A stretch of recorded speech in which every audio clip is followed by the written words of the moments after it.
ಸಮಾಜದ ಒಂದು ಏಳಿಗೆಯನ್ನು ನೋಡ್ತಾ ಬಂದ್ರೆ ಮಾನವೀಯ ಮೌಲ್ಯಕ್ಕೆ ಯಾವುದೇ ಒಂದು ಬೆಲೆ ಇಲ್ಲ ಅಂತ ಹೇಳಿ ಎತ್ತಿ ಎತ್ತಿ ತೋರಿಸೋ ಒಂದು ಪರಿಸ್ಥಿತಿ ಎದುರಾಗೈತಿ. ಹೌದು, ನಿಜ.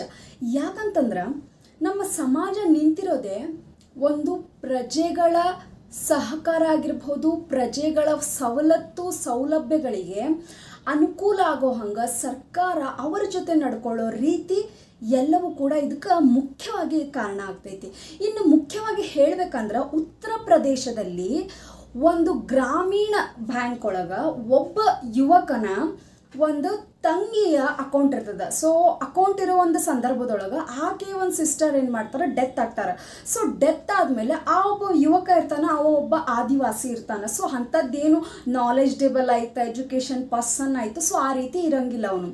ಸೊ ಅಂತಹ ಒಂದು ಸಂದರ್ಭದೊಳಗೆ ಈ ಬ್ಯಾಂಕ್ನವ್ರು ಇದ್ದಾರಲ್ಲ, ಆ ಒಂದು ಯುವಕ ಬರ್ತಾನೆ, ತನ್ನ ಒಂದು ತಂಗಿದ ಅಮೌಂಟನ್ನು ತೊಗೊಂಬರ್ಬೇಕು, ತಮ್ಮ ತಂಗಿದ ಅಮೌಂಟ್ ತನ್ನ ಒಂದು ಏನೋ ಒಂದು ಹೆಲ್ಪಿಗೆ ಬೇಕಾಗಿರ್ತದೆ. ಸೊ ಆ ಒಂದು ಕಾರಣಕ್ಕೆ ಅವನು ಬ್ಯಾಂಕಿಗೆ ಹೋಗಿ ನನ್ನ ತಂಗಿ ಅಕೌಂಟ್ನಾಗಿರೋ ಹಣನ ವಾಪಸ್ ಕೊಡ್ರಿ ಅಂತ ಹೇಳಿದಾಗ ಆಬ್ವಿಯಸ್ಲಿ ಆ ಒಂದು ಬ್ಯಾಂಕ್ನವರು ಕೂಡ ಇವಾಗ ನಾವು ಬ್ಯಾಂಕ್ ಒಳಗೆ ನಿಮ್ಗೆ ಅಮೌಂಟ್ ತೆಗೆದು ಕೊಡ್ಬೇಕಂದ್ರೆ ನಿಮ್ಮ ತಂಗಿನ ಬರಬೇಕು, ಅವ್ರು ಸೈನ್ ಆಗಬೇಕಾ. ಸೊ ಇದರಲ್ಲಿ ನೀವು ಯಾವುದೇ ರೀತಿ ನೀವಾಗೆ ತೊಗೊಳ್ಳೋದು ಅಥವಾ ನೀವು ಸೈನ್ ಮಾಡಿ ತೊಗೊಳ್ಳೋ ರೀತಿ ಏನೂ ಇಲ್ಲ ಅಂತಂದಾಗ ಆ ವ್ಯಕ್ತಿ ಹೇಳ್ತಾನು, ಇಲ್ಲ ನನ್ನ ತಂಗಿ ಡೆತ್ ಆಗಿದ್ದಾಳೆ, ಸೊ ಅವಳ ಅಮೌಂಟನ್ನು ನಾನು ಆ್ಯಸ್ ಅವ್ರ ಅಣ್ಣ ಆಗಿ ತೊಗೋಬೇಕಂತದೀನಿ ಅಂತೇಳಿ ಹೇಳಿದಾಗ ಅವ್ರು ಡೆತ್ ಆಗಿದ್ದ ಸರ್ಟಿಫಿಕೇಟ್ ತೊಗೊಂಬರ್ರಿ ಅಂತೇಳಿ ಹೇಳ್ತಾರೆ. ಸೊ ಆ ಒಬ್ಬ ವ್ಯಕ್ತಿ ಏನು ಮಾಡ್ತಾನೆ, 4-5 ಜನಕ್ಕೆ ಕೇಳ್ತಾರೆ ಸರ್ಟಿಫಿಕೇಟ್ ಹೆಂಗೆ ಮಾಡೋದು ಏನು ಅಂತ ಹೇಳಿ ಕೇಳಿದಾಗ ಆ ಒಂದು ಡೆತ್ ಸರ್ಟಿಫಿಕೇಟ್ ಮರಣೋತ್ತರ ಒಂದು ಪತ್ರಿಕೆನ ತೊಗೊಂಬರೋಕೆ ಆಫೀಸಿಗೆ ಹೋದಾಗ ಯಾವುದೇ ರೀತಿ ಕಾರ್ಯ ಕೆಲಸಗಳು ಅಲ್ಲಿ ಆಗಂಗಿಲ್ಲ. ಒಂದು ಇದು ಗೌರ್ಮೆಂಟ್. ಸೊ ಇವಾಗ ಗೌರ್ಮೆಂಟು ಯಾವ ಥರ ಜನರನ್ನ ಒಳ್ಳೆ ಓಡಿಸಿ ಅವ್ರ ಚಪ್ಪಲಿನೇ ಹರಿದು ಹೋಗುವಂಥ ಸ್ಥಿತಿಯೊಳಗೆ ಬಂದಿರ್ತದೆ. ಸೊ ಆ ವ್ಯಕ್ತಿಯು ಕೂಡ ತನ್ನ ತಂಗಿ ಮರಣ ಉತ್ತಾರನ ತೆಗ್ಸಕ್ಕೆ ಯಾವುದೇ ಒಂದು ಡಾಕ್ಯುಮೆಂಟ್ಸ್ ಆಯಿತು, ಅಲ್ಲಿ ಸಹಾಯ ಆಯಿತು, ಸೊ ಸಿಗಲಿಲ್ಲ. ಸೊ ಇದಾದ ಮೇಲೆ ಅವನೇನು ಮಾಡ್ತಾನೆ, ಗ್ರಾಮೀಣ ಬ್ಯಾಂಕಿಂಗ್ ಮತ್ತೆ ವಾಪಸ್ ಹೋಗ್ತಾನೆ, ಹೇಳ್ತಾನೆ ಇಲ್ಲ ಮರಣೋತ್ತರ ಪರೀಕ್ಷೆಯನ್ನು ಮಾಡಿ ಅದರದ್ದು ಸರ್ಟಿಫಿಕೇಟ್ ಗೌರ್ಮೆಂಟ್ ಥ್ರೂ ತರಬೇಕು ಅಂತ ಹೇಳಿ ಅವ್ರು ಹೇಳ್ಯಾರ. ಯಾರು ಈ ಒಂದು ಮರಣೋತ್ತರ ಕಚೇರಿಗೆ ಹೋಗ್ಬಿಟ್ಟು ಈ ವ್ಯಕ್ತಿ ಸತ್ತಾನ, ಇವ್ರ ಮರಣೋತ್ತರ ಪತ್ರಿಕೆ ಬೇಕಂತ ಕೇಳಿದಾಗ ಅವರು ಈ ರೀತಿ ಇನ್ಫಾರ್ಮೇಷನ್ ಹೇಳಿ ಕಳ್ಸ್ಯಾರ. ಸೊ ನಾವೀಗ ಒಂದು ನಮ್ಮ ತಂಗಿ ಶವವನ್ನು ನಾವೀಗ ಹಾಕ್ಬಿಟ್ಟಿದ್ದೀವಿ, ಸೊ ಈ ರೀತಿ ತಗೊಳಕ್ಕಾಗಂಗಿಲ್ಲ ಅಂತ ಹೇಳಿ ಅವ್ರು ಹೇಳಿದ್ದ ಆ ಮಾತನ್ನು ಬ್ಯಾಂಕ್ನವ್ರಿಗೆ ಹೇಳಿದಾಗ ಇಲ್ಲ ಈ ಒಂದು ಅಕೌಂಟಲ್ಲಿ ಯಾರು ಹೋಲ್ಡರ್ ಇರ್ತಾರಲ್ಲ, ಯಾರ ಹೆಸರು ಇರ್ತದಲ್ಲ ಅವ್ರು ತಗೋಬೇಕು ಅಂತ ಹೇಳಿ ಹೇಳ್ತಾರೆ. ಸೊ ಅವ ಏನು ಮಾಡ್ತಾನು, ಎಷ್ಟೋ ಸಲ ಅಡ್ಡಾಡ್ತಾನೆ ಗ್ರಾಮೀಣ ಬ್ಯಾಂಕಿಗೆ, ಎಷ್ಟೊಂದು ರಿಕ್ವೆಸ್ಟ್ ಆಗಿರ್ಬೋದು, ಮೇನ್ ಹೆಡ್ಡಿಗೆ ಮೀಟ್ ಆಗಿರ್ಬೋದು. ಸೊ ಎಲ್ಲ ರೀತಿ ಪ್ರಯತ್ನಗಳನ್ನು ಮಾಡಿದ ಮೇಲೆ ಆ ವ್ಯಕ್ತಿ ಏನು ಮಾಡ್ತಾನು, ತನ್ನ ತಂಗಿಯ ದೇಹ ಎಲ್ಲಿ ಹೂತು ಹಾಕಿರ್ತಾರ, ನಮ್ಮ ಮಣ್ಣೊಳಗೆ ಎಲ್ಲಿ ತೆಗೆದು ಹೂತು ಹಾಕಿರ್ತಾರಲ್ಲ ಆ ಒಂದು ಹೆಣವನ್ನು ಹೊಳ್ಳಪಸ್ ತಗೊಂಡು ಸಮಾಜದ ಒಂದು ನಡು ಹೊಂಟು ಬಿಟ್ಟಾನ. ಆ ಒಂದು ಏನಂತಾರ ಅಸ್ಥಿ ಪಂಜರನ್ನು ಹೊತ್ಕೊಂಡು ಗ್ರಾಮೀಣ ಬ್ಯಾಂಕ್ ಮುಂದೆ ನಿಂತಾನ. ಅವಾಗ ಎಲ್ಲ ಜನನು ಸೇರ್ಯಾರು, ಏನು ರೀಸನ್ ಅಂತ ಕೇಳಿದಾಗ ಆ ವ್ಯಕ್ತಿ ಹಿಂಗೆ ಹೇಳ್ಯಾನ, ಅಲ್ರಿ ಅವನಿಗೆ ಒಂದು ಅನ್ನೋ ಅಕ್ಷರ ಬರಲ್ಲ, ಎಜುಕೇಟೆಡ್ ಇಲ್ಲ, ಅಕ್ಷರ ಸಹ ಬುದ್ಧಿನೂ ಇಲ್ಲ, ಅವನಿಗೆ ಅಷ್ಟು ಸಾಮಾನ್ಯ ಜ್ಞಾನ ಅಷ್ಟೇ ಗೊತ್ತೈತಿ. ಬ್ಯಾಂಕ್ ಒಳಗೆ ಹಣ ಇಡ್ತಾರೋ ಆ ಹಣ ಈಗ ಅವನ ಅವಶ್ಯಕತೆ ಐತಿ, ಅದು ಬೇಕನ್ನೋ ಕಾರಣಕ್ಕೆ ಅಲ್ಲಿ ಬಂದಿರ್ತಾನಲ್ಲ. ಸೊ ಅವರು ಈ ರೀತಿ ಎಲ್ಲ ಹೇಳಿದ ಮೇಲೆ ಸೊ ಅವನಿಗೆ ಆಪ್ಷನ್ನಾರು ಏನಿರ್ತೈತಿ. ಸೊ ಅದಕ್ಕೆ ಅವನೇನು ಮಾಡ್ಯಾನ, ಅದು ಆ ಒಂದು ತಂಗಿ ಹೆಣವನ್ನು ತಂದು ಗ್ರಾಮೀಣ ಬ್ಯಾಂಕ್ ಮುಂದೆ ಬಂದಾಗ ಎಲ್ಲ ಪೊಲೀಸರು ಬರ್ತಾರೆ.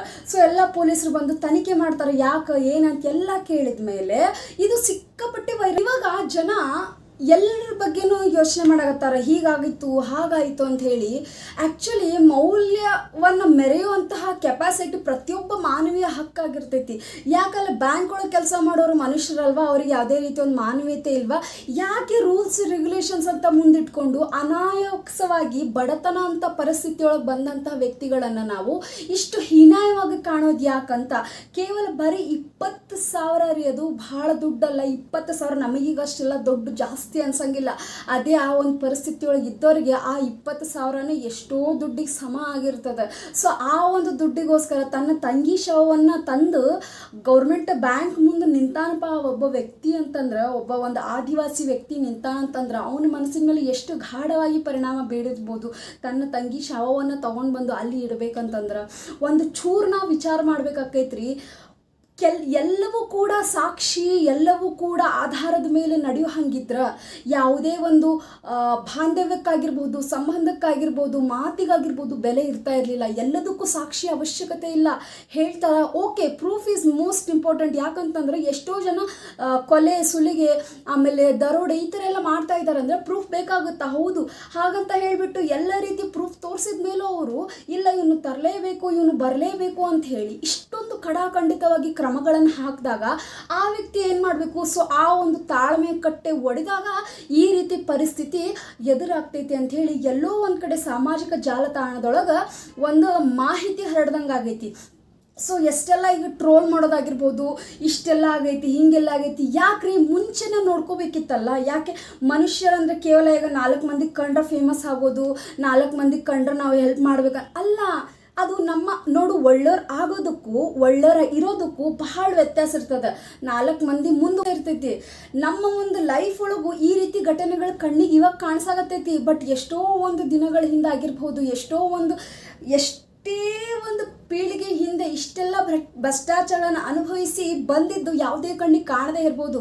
ಸೊ ಸಮಾಜ ಅವೆಲ್ಲ ಕಣ್ಣು ಮುಂದೆ ಕಂಡ್ರನ ಹೀಗೆ ಹೇಳೋದು, ಕಣ್ಣು ಮುಂದೆ ಕಾಣಿಸ್ರನ ಅಂಥೇಳಿ ಇದೆಲ್ಲ not trending, it's not famous. ಇದನ್ನೆಲ್ಲ ನಾವು ನಮಗೋಸ್ಕರ ನಾವು ಮಾಡ್ತಾ ಇದ್ದೀವಿ. ಈಗ ಜಸ್ಟ್ ನಾವು ಈ ಒಂದು ಪಿಕ್ಚರ್ ಆಗಿರ್ಬೋದು, ಇವಾಗ ನಡೆದಿರೋ ಘಟನೆಗಳಿಂದ ತಿಳ್ಕೊಬೇಕಾದ ಇಷ್ಟ, ಸಮಾಜದೊಳಗೆ ಆಧಾರಕ್ಕಿಂತ ಮನುಷ್ಯನ ಸಾಕ್ಷಿ ಯಾವುದಕ್ಕೂ ಲೆಕ್ಕ ಇಲ್ಲ ಅಂಥೇಳಿ ಇಲ್ಲಿ ತೋರ್ಸಾಕತ್ತದ.